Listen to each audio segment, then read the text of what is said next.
Silvana, já Oi. entrando aqui, enquanto eu estava escutando essa aula maravilhosa sua, Obrigada.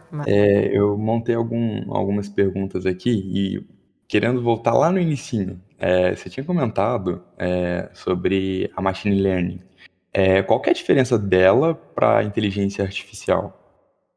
Então, a primeira, o que a gente tem desenvolvimento mais antigo é a parte da inteligência artificial, né? A inteligência artificial, ela vai aprender alguma coisa, mas não necessariamente por um processo repetitivo. Então, deixa eu pensar um exemplo aqui para você. Eu vou desenvolver um algoritmo que ele vai otimizar alguma coisa ou tomar uma decisão ali, sem você ter que ficar repetindo aquele processo de aprendizagem.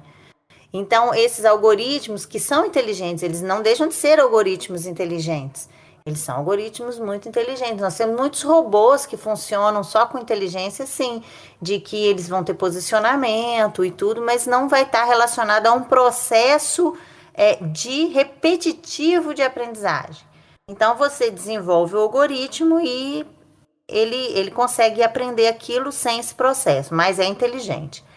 Quando a gente tem aí da década 90 para frente, a gente começa a ter algumas técnicas de machine learning que aí elas apresentam essa diferença, que a gente vai fazer um processo de ensino maior. Aí você começa a ter que ter mais dados, porque você vai apresentar ao algoritmo e o algoritmo vai adaptar aquilo que você está apresentando, até com que aquele sistema tome as decisões em cima desse processo de aprendizagem de máquina. E aí, mais recentemente, a gente tem algumas dúvidas aí, alguns falam 2010, mas é mais certo, assim, 2014 mais ou menos, ou seja, muito recente.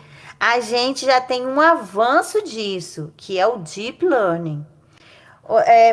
Em relação ao Machine Learning, o Deep Learning é muito mais preciso. Hoje a gente tem acertos no Deep Learning de 100%. Acontece que para você ensinar o Deep Learning, você precisa de um banco de dados imenso. Então, nem tudo dá para a gente trabalhar assim. Porque enquanto o Machine Learning, você teria, por exemplo, 100 amostras, né? 100 amostras de sinal para ensinar ele alguma coisa. Aí lá no Deep Learning, você vai ter 10 mil, 20 mil, 30 mil, porque são processos diferentes, né? Processo de aprendizagem diferente. Por isso ele é Deep Learning, mais usado para imagem, tá? Então, são essas três partes. Uma está dentro da outra, né? Cada uma, elas são menores, né? Uma é menor que a Uhum, outra e está dentro da anterior. Então, entendi. hoje o que eu mais trabalho é machine learning.